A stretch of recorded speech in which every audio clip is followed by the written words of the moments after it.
Hello, everyone, and welcome in here to a special GoPowercat Live. I am Cole Carmody with GoPowercat publisher Tim Fitzgerald, giving you a little pregame hoops action. K-State obviously on the road today in Tempe, Arizona, wrapping up its two-game road trip against the Sun Devils. That game, 2 o'clock, coming up here at the top of the hour on, I believe, NBC Sports Network. Fitz, I think you can get the game there. Yeah, it's on Peacock or NBCSN. Yeah. You may not realize they brought back after shutting it down, and that is on most cable/YouTube TV packages. You should have it. It's actually a really cool channel. The more sports networks, the better. Let's water down ESPN as much as possible. Agreed.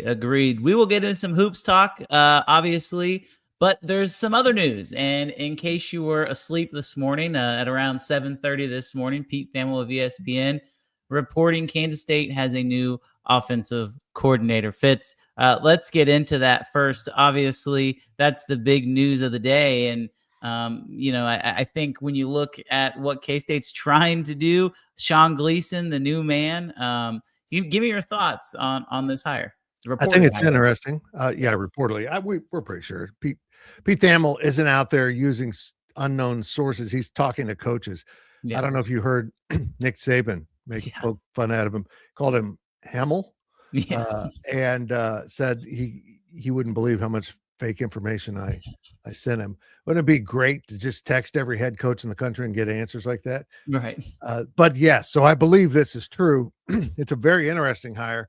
If you remember, Mike Gundy at Oklahoma State went through a phase of trying to find the next young guy, the next big mind that he could bring in, and he hired him from Princeton for the 2019 season, and it lasted 1 year. And he left. A friend of mine who covered Oklahoma State at the time says it was mutual. She's not 100% positive what happened there, but most people think he was very unhappy with the amount of influence Gundy had on the offense and the play calling, and he went to Rutgers for 3 seasons where he eventually had his play calling duties taken away. That's an alarm bell. And then last season was at Missouri. He was going as an analyst, and then their quarterback coach left, and he became the QB coach for him after 1 season. Nothing remarkable happened there. Cole, I'm going to be honest. I haven't met the guy. I haven't really paid attention to him calling plays. But I'm kind of uninspired by this one. And it feels like there was a number of offers given, because we can't really find a connection between this gentleman and Colin Klein or anyone on the staff other than they overlapped in the conference. Mm-hmm. And I don't know. This feels like he struggled to find someone to be under him, to essentially do exactly what Gleason hated about being under Mike Gundy. Yeah. He's going to be doing basically the same thing. I would imagine Colin's calling the plays, or a majority of them. So I just think it's kind of an odd hire out of left field, and we'll find out. I'm not trying to say he sucks. I'm just saying I don't know enough about him, and I don't understand this hire enough to give you a positive feedback on this, because talking to people from Missouri and Oklahoma State, and I don't have any contacts at Rutgers, thankfully, they're like, oh, that's nice. It's like nobody's saying what a great hire. So this one's going to take a little time, I guess. Yeah, I'm kind of to the point too, where it's like you talk about, I use the term unattractive. Not that it's unattractive to come to Kansas State, but you're set to work under a guy who's known as one of the best offensive coordinators in all of college football. I mean, that's what Colin Klein incredibly highly regarded. There's a reason he was a Broyles Award finalist as the best coordinator in the game, and he was a really good offensive coordinator for the 4 seasons that he was, that he was at Kansas State and obviously at Texas A&M, and so I don't know. I think that if this would have been a quarterback coach and an offensive coordinator, or a running backs coach and an offensive coordinator, maybe that title is more attractive. But I mean, right now, I think Sean Gleason, he doesn't have a position that we're aware of. Christian Ellsworth is the quarterback coach. You got Corey Patterson at running backs, Brian the Pack at tight ends, and Thad Ward at wide receiver. So he doesn't have a room that he is going to just be in charge of. And so, I mean, I don't know if that makes it attractive or more unattractive because you're just worrying about the offense. But I mean, K-State's been able to bring in these guys from the portal. They've been able to, start their vision without an offensive coordinator. I'm not saying that Sean Gleason's not going to be an important person on this staff, but I do believe that Colin Klein is head coach and offensive coordinator. And if he doesn't go into the season that way, if there are troubles, he will be the offensive coordinator and the head coach. So, I mean, this is one of those hires, Fitz, where I'm just like, okay, move on. Like, you weren't going to get somebody who was going to be a home run. I don't believe that. Yeah, I'm with you. I just think it's interesting on both sides of the ball. It appears Colin has hired coordinators who won't coach a position, who will literally be the head coaches of their side of the ball. No position to coach. They will oversee all positions and those coaches. That's a benefit of the expanded coaching staffs that you can have now. And I think it's a great move. I have no problem with it because if you're a position coach and the coordinator, how do you not kind of bend things towards your position?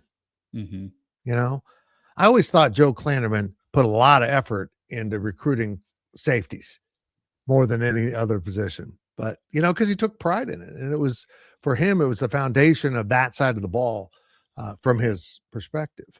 So having a coach that just kind of floats around and oversees things is a very interesting concept that I think is a wise move.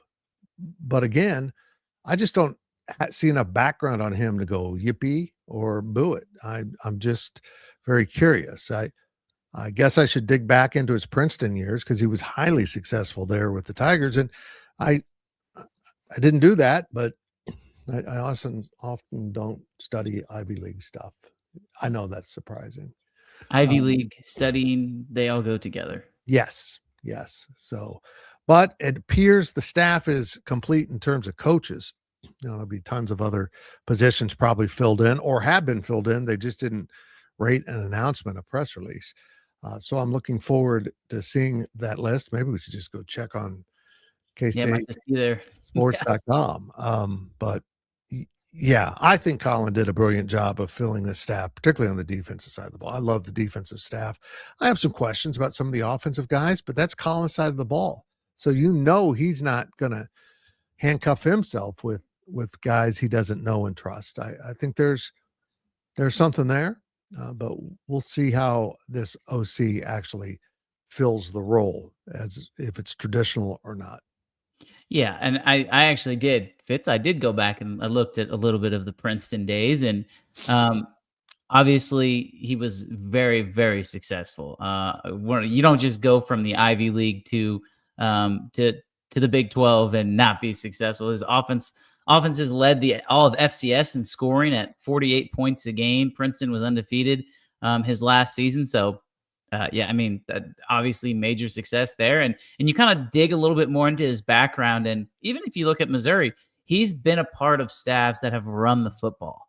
And I think we all kind of believe that that's what Colin Klein wants to do. I mean, you don't say you're going to live in physicality and then throw the ball 60 times a game. But even you go back and you look at what he did at Oklahoma State, that was Chuba Hubbard. That was Spencer Sanders. That was, running the football, and they were really good on the ground that year. I believe top 30 nationally. So, you're kind of grasping at straws. The one thing I will say, Fitz, Rutgers, total rebuild.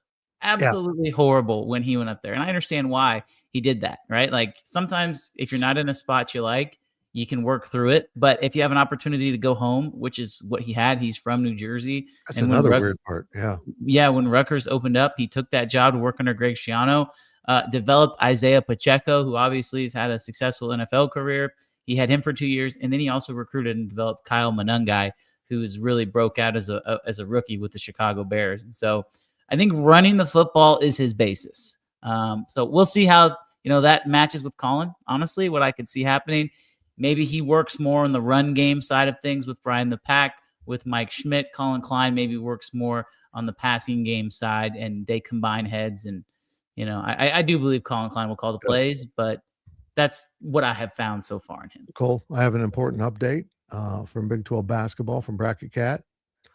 University of Kansas has lost at West Virginia. They led at halftime, 86-75. Oh, brother. Oh. I mentioned this in let's pivot over to basketball while we're at it. Yeah. I mentioned this in today's Daily Delivery. If you haven't watched today's Daily Delivery, please do. There's a little extra mustard on the dog. It's about 10 and a half minutes long about the history of K-State basketball, the question, the core of the video being, can they come back to what they were for 40 years? But I don't know where I was going with that, Cole. I did it to myself again. Kansas. I know exactly where you're going. You're going to talk about Kansas. But I mentioned Kansas, thank you, brother, that in that video that they are even having troubles adjusting to this new. The premise of that being, I don't see anyone returning to be able to have enough domination in this era of college sports to be, recognized as a blue blood or even a big brand. It's almost impossible for even the big brands and blue bloods to maintain that success. Kentucky's down. Yes. I mean, you're looking around the whole landscape of college basketball. UConn's still hanging in there, but it's coming. It's just there's too many moving pieces right now with college basketball rosters and moving players to really kind of build a program, a culture within your program. The culture isn't your coach, it's your locker room. And if your locker room doesn't stick around, your culture transfers with it. I think Kansas is experiencing that besides having a star player who's playing the hokey pokey with being available or not. Kansas State football fans can tell you all about that distraction. I don't believe in throwing kids under a bus, but it might be time to either say you're either in or you're out. You're either able to play or let's just shut you down for this season, because this is actually a distraction. He's amazing. But the more he does this, the more he damages his draft status, Patterson. That is just, he doesn't look like he's invested. So anyhow, it's tough in this conference, which brings us to K-State, Arizona State at 2 p.m. Ryan Gilbert's there for us, Cole. It's huge. They're on 2. Yeah. They played 2 really good teams. It's not like they just lost at West Virginia, but losing at Arizona State would be comparable, if not worse. So got to go get this one, don't you? You do. And I mean, it's a big game for a number of reasons, as you said. I said going into conference play that regardless of what happens against BYU and against Arizona, I'm not going to judge this team. I'm still not going to judge this team. I'll judge this team after this game. If they come out and they win this game by 20 points, you're like, okay, you start to feel a lot better. But even if they can just find a way to win, the last time I checked the spread, I want to say it was a pick 'em or it was close to it. So we'll see. I don't know where that will close, but either way, I mean, the books don't really know on this game. And I think that's probably tells you a little bit more about K-State than about Arizona State. I think the books want to believe in K-State, but they need to see him do it first. Agree. And I kind of feel like that's where everybody is. And I understand that fans are down on this program right now, and I get it, but it's very, I think, important to understand that they still have a really good opportunity. And as the Big 12 is kind of starting to play outfits, you have a really, really elite top. And then it kind of feels like there's just everybody else. And that's not a knock on everybody else. But besides, if you're not playing a top 15 team in the country, it feels like every game the rest of the way is a game that every team says that they should win. And if you're K-State, that's good because you feel like you can win those games. But also on the flip side, everybody's looking at you and saying, this is a game that we can win because everybody is just so close right now. They really are. And it's remarkable that the conference is this good at the top. And I mean, there's 6 really solid teams up there, really solid, all capable of winning. Maybe there's not 6 now. I might be counting Kansas in my head there, but you start with Arizona and then you got Iowa State and BYU and Tech. Who am I forgetting? Houston. We always forget Houston. They have no fans except for basketball, so it's hard to remember. But yeah, that's just any of those 4 teams in the Final Four. You're like, that's a good Final Four. That's a really good Final Four. That's how good this conference is. And K-State has played 2 of those teams. So now, as you said, they're on the road, but they're against another team that is considered inferior in this conference. So be it. But I think K-State's the better team. So they need to go prove it. They need to be assertive and go win this game, come home on Wednesday and play a UCF team that's been a little bit surprising, but maybe the value of their loss over Kansas just kind of got put in a different perspective right now. So you're heading into a 4-game stretch here where you can really win one at a time. Go pick off this one to start with. 2 p.m. tip right after we're done here. Yeah, and looking at the availability report, the injury front for K-State was fine at Arizona. Moby Ike-Garuka has popped up, and he will not play, according to the latest Big 12 availability report. But Arizona State is going to be without, let's see, 1, 2, 3, 4, 5, 6, 7 of their players. How do you survive that? I don't know how that's possible. I have to look at the roster. You'd have to think that they're going to go with a 7-man rotation and maybe have a walk-on or 2 in there. If you remember, Fitz, it's kind of similar to what happened in Manhattan, Arizona State last year. They were down a bunch of their guys and came in and won that game. And K-State obviously got revenge down in Tempe. But, I mean, you have a golden opportunity in front of you. And these 2 teams are very similar to each other, except K-State does everything just a little bit better. Agreed. And so, I think that obviously not having Moby is a big deal, but I want to talk about this guy, Fitz. I know you've talked about him before, but every time I watch Taj Manning play, I'm so happy for the guy. And I've been sitting here trying to think of who is a player comp that he reminds me of. And he reminds me of Nino Williams. I don't know if you remember the career arc of Nino Williams, but very similar in terms of a guy who didn't really play his first few seasons. And then his junior and senior seasons really started to kind of be a role player and a contributor. If Taj Manning can turn into Nino Williams, I think that's really a valuable piece for what Jerome Tang wants to do this year. And honestly, let's just say how it is next year too. That's a great comparison. Taj is stuck with it, and I admire him for that. I speak with his dad once in a while after games, or he's always present. Mm-hmm. And I asked him at the end of last season, is Taj going to go into the portal so he can go play somewhere? And he goes, honestly, I talked to him about it. If he wants to play, he'd probably, play a lot. He needs to go somewhere, but he loves Kansas State.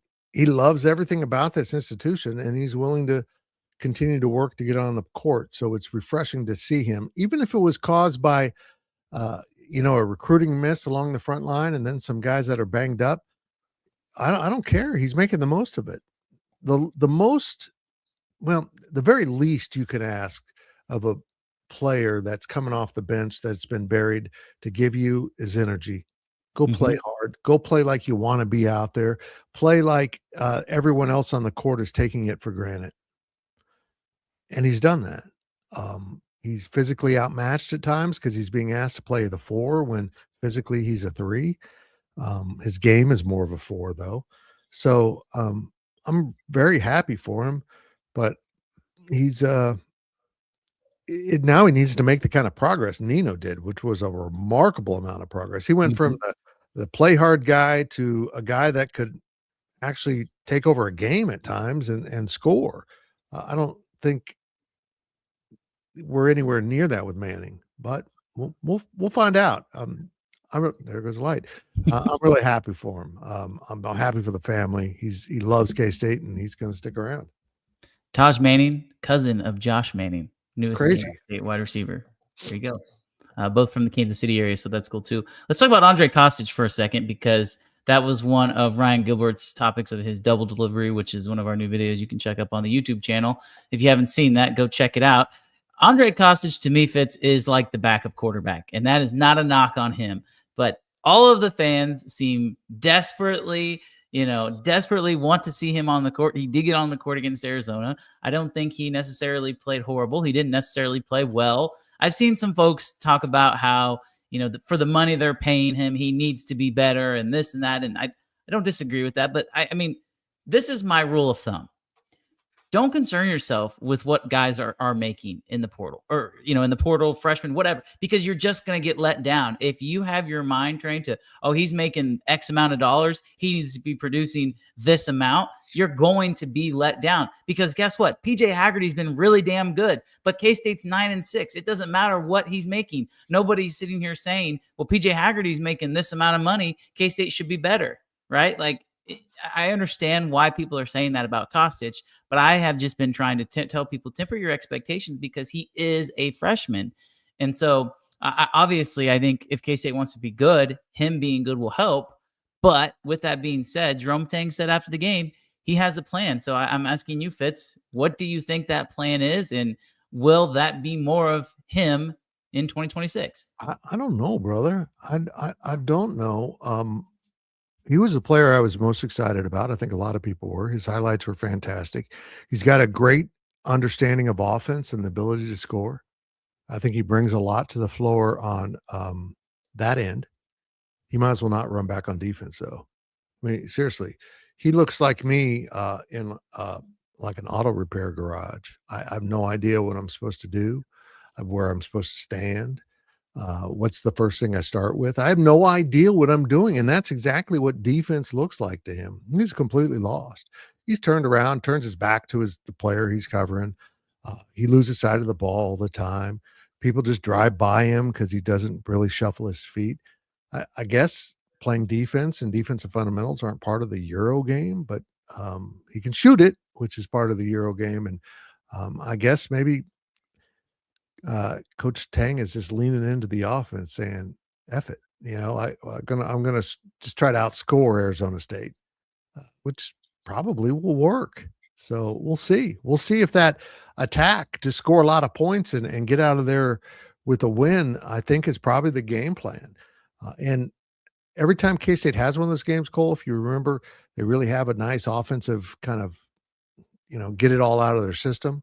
It helps them. It kind of builds back their confidence. And I think this team's confidence was dented a little bit by BYU, and then it was burnt to ashes against Arizona. But now you got a chance to start over with that, find some new confidence and move forward and try to redefine this season. I think this is not a bad team. I think this team is far better than what the last two have been. They have better parts. They don't defend as well. That's a problem. They don't rebound as well.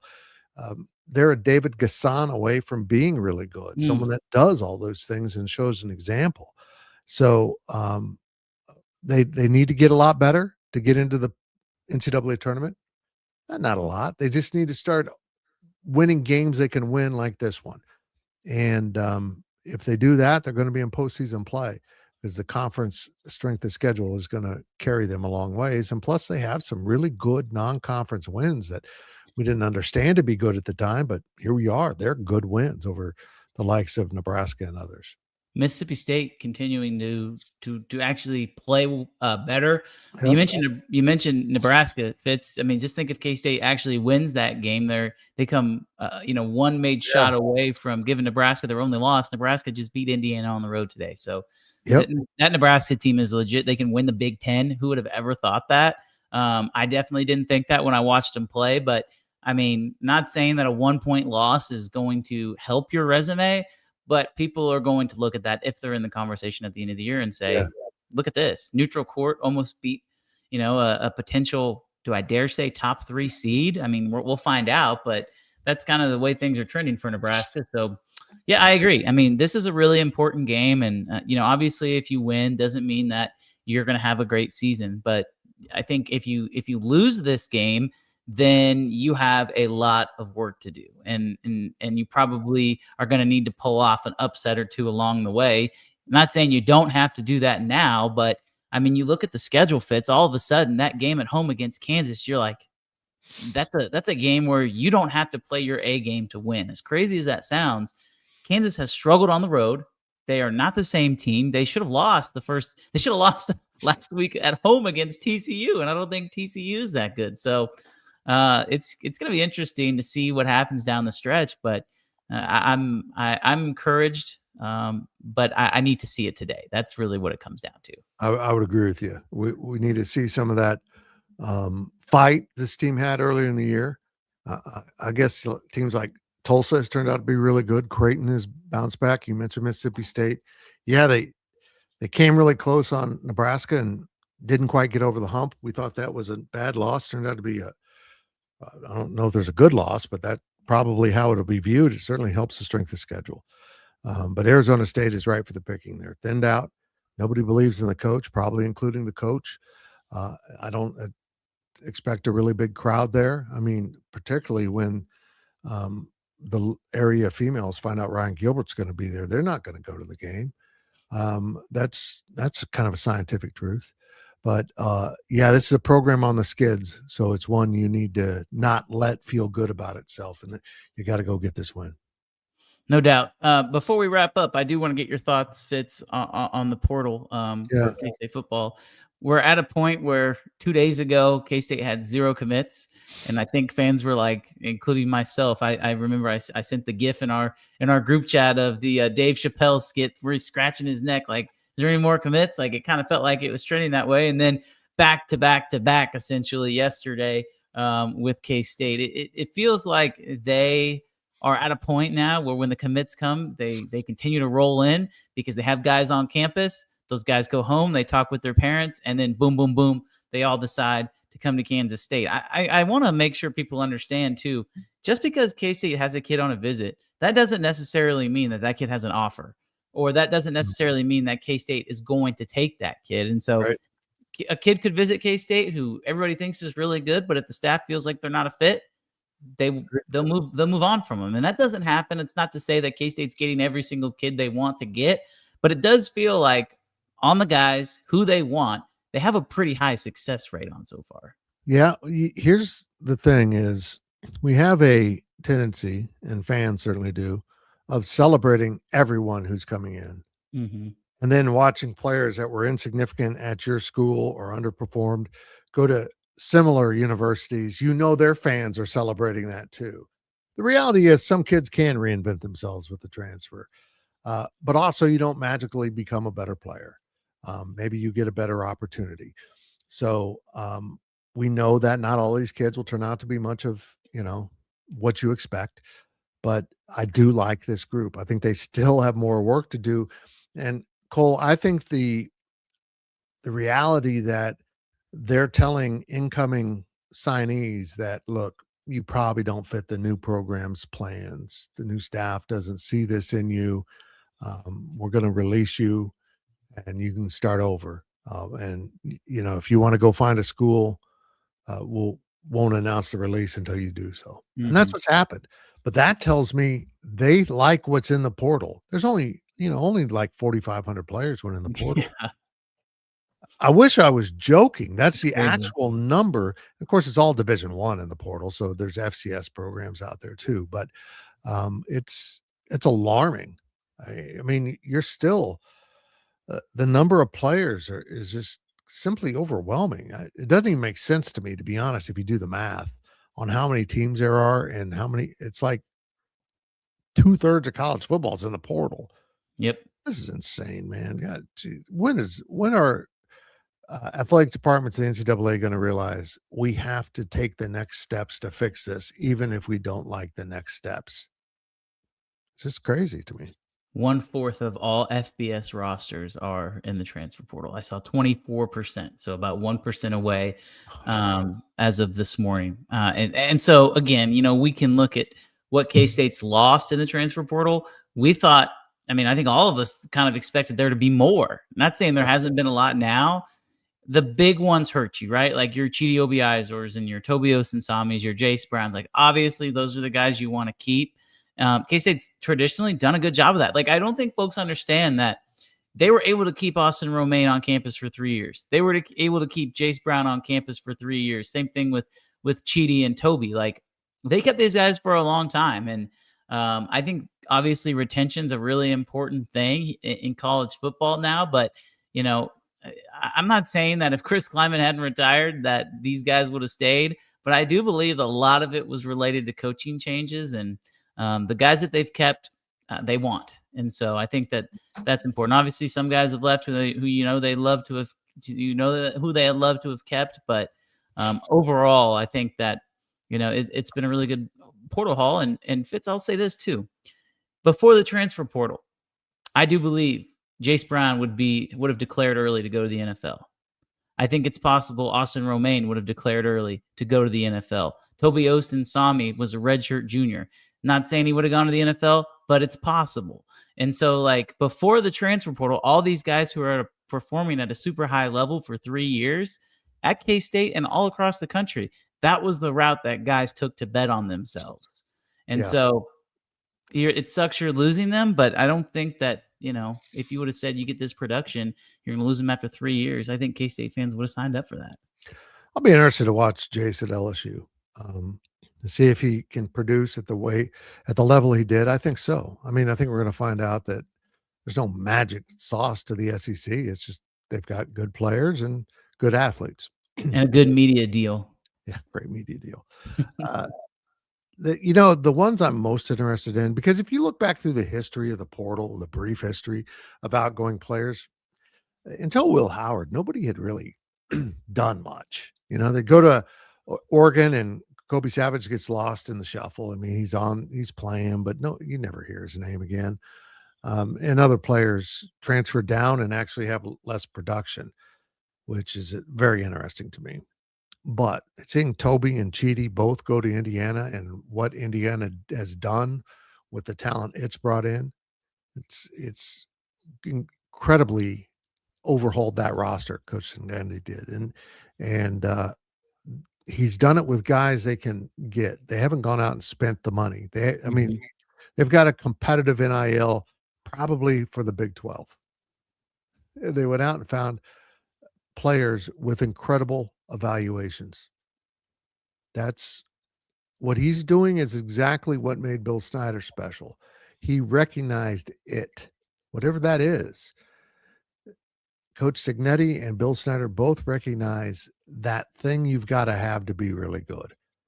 And so taking both of those dudes is going to be an interesting science experiment for me to see if they really turn out, because they're both physically incredibly gifted.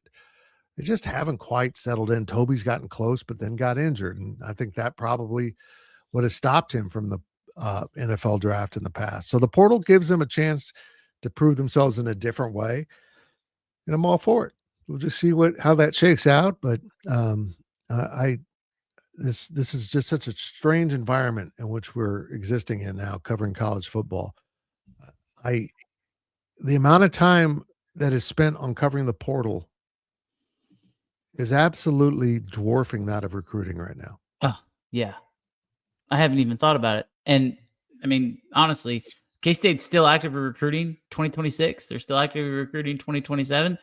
You know what, though? I know fans, if I put out an article about a kid who's getting recruited for next year, they're going to be like, okay, we want more portal news. Yeah. That's kind of where we are, yeah. And, it's that instant dopamine hit of a kid who commits to your school. And I'm not saying we're going to have one soon, but I do know a decision is expected. Jamon Mathis, the edge from Kent State, was recently on K-State. I do know that hopefully we'll find out about a decision from him here in the next few hours. So that's one to keep an eye on. Another visitor, Cameron Petaway, was publicly linked to K-State from Bowling Green. Running back who special teams you, as I had talked about on the message boards, he led all of the Division I in kickoff yardage per return. So that's something to keep an eye on as well, and more running back depth. So, there's a ways to go. I'll ask you this, Fitz, as we kind of wrap things up here. What do you think K-State still needs in the transfer portal? Probably more. You mentioned the edge. They need some more of that. I think just pieces at this point. I think they still need a really good receiver, to be honest. I mean, Joshua Manning is good. He'll help, but he's not going to replace Jace. They're not the same player. He's not the beat you down the sideline and, let Avery drop it in your hands kind of receiver. They probably need to go find that, and maybe they will. I mean, they're working on it. And maybe it won't be someone that necessarily jumps out at us. They just, again, they see something in these guys that makes them special. So that's the wonder of the portal. It is a second chance for everyone in it. But, yeah, I think receiver is probably the one area that jumps out at me. They've done a great job of bolstering the offensive line. You know me, I was worried about the center. It looks like they found that. Mm-hmm. So I think just some scattered guys across the board, particularly on defense. They got hit pretty hard on defense. They probably still need to bring in some bodies because if you can have one great edge out of the portal, why can't you have two? I mean, there's nothing restricting you from just having one great returner because it looks like they're about to get a second, or they might be. So I think just as much talent as they can amass in the portal, and as you mentioned, and I used in a daily delivery recently, this isn't the same kind of portal recruiting Kansas State fans have seen, in which a lot of guys are brought in to plug a hole for that season. We need a left tackle. We need a linebacker to back someone up. No, they've gone out and found a bunch of mostly sophomores and juniors that'll be around for 2, if not 3 seasons. In fact, when I did the average earlier, it was about 2.5 seasons of eligibility on average in this class. So this isn't a Band-Aid portal class. This is one where they're hoping to remake the culture, foundation, and the locker room into what they want. Not to say anything was wrong before, even though it didn't seem like it went well this year. I think they've got a great focus on locker room cohesiveness and finding that culture. And we don't know exactly how Colin Klein defines culture, but if you look at it, he's probably going to try to replicate a lot of what Bill Snyder had. And I think that's a relief to some K-State fans. No doubt about it. I do want to mention Jason Prevard, the cornerback from Virginia. He's probably the one that they've added with the most accolades. Honorable mention, all ACC. He had the lowest completion percentage amongst ACC cornerbacks when targeted last year. Nice. So, and also, we recently did a podcast that featured a player who'd gone in the portal and came back. And now after that signing, he's back in the portal. So yeah, K-State might be losing a cornerback because they've gotten so good at that position. Yep. Definitely stuff to keep an eye on. Well, Fitz, if you don't have anything else, I think it's about hoops time. 20 minutes from the time you're watching this live, K-State and Arizona State. If you're catching us on the podcast, we appreciate you for listening. That's Tim Fitzgerald. I'm Cole Carmody. We will talk to you next time. Thank you for watching GoPowercat.com's Powercat Podcast. This has been a GoPowercat.com and Spirit Street production.